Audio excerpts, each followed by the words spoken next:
పూరా local. Welcome to పూరా local.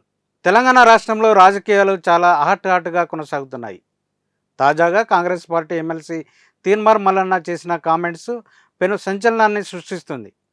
Revanth Reddy ప్రభుత్వానికి వ్యతిరేకంగా తీన్మార్ మల్లన్న హాట్ కామెంట్స్ చేశారు. బీసీల కోసం తన పోరాటం ప్రారంభించినట్లు తెలిపారు తీన్మార్ మల్లన్న. బీసీలకు గెలిపించుకునేందుకు తాను అవసరమైతే తెలంగాణ మాజీ ముఖ్యమంత్రి కల్వకుంట్ల చంద్రశేఖరరావును కలుస్తానని తెలిపారు తీన్మార్ మల్లన్న. తెలంగాణ రాష్ట్రంలో బీసీ ప్రభుత్వం రాబోతుందని కూడా తీన్మార్ మల్లన్న వెల్లడించడం జరిగింది. బీసీల అండదండలతోనే తాను విజయం సాధించానని తీన్మార్ మల్లన్న చెప్పారు. తాను ఓడిపోతానని తెలంగాణ మంత్రి కోమటిరెడ్డి వెంకటరెడ్డి అమెరికా నుంచి ఫోన్ చేశారని కూడా గుర్తు చేశారు. కానీ తనకు బీసీలు చాలా అండగా నిలిచారని కూడా గుర్తు చేశారు.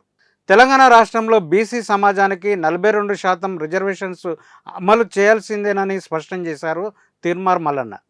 రాహుల్ గాంధీ ఇచ్చిన మాటను అమలు చేసి తీరాల్సిందేనని కూడా డిమాండ్ చేయడం జరిగింది. ఒకవేళ తెలంగాణ రాష్ట్రంలో 42% బీసీలకు రిజర్వేషన్లు అమలు చేయకపోతే భూకంపం సృష్టిస్తానని హెచ్చరించారు. తెలంగాణ రాష్ట్రంలో ప్రతిపక్ష పార్టీల అందరినీ ఏకం చేస్తానని కూడా వార్నింగ్ ఇచ్చారు తీన్మార్ మల్లన్న. తెలంగాణ బీసీలకు అన్యాయం జరిగితే తొక్కిపట్టి నార తీస్తానని అన్నారు.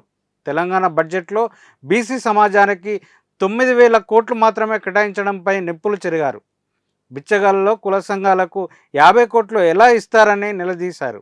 అయితే తీన్మార్ మల్లన్న కాంగ్రెస్ ప్రభుత్వానికి వ్యతిరేకంగా ఇలా మాట్లాడడంతో ఆయన కేసీఆర్ టచ్లోకి వెళ్ళినట్లు కొంతమంది భావిస్తున్నారు.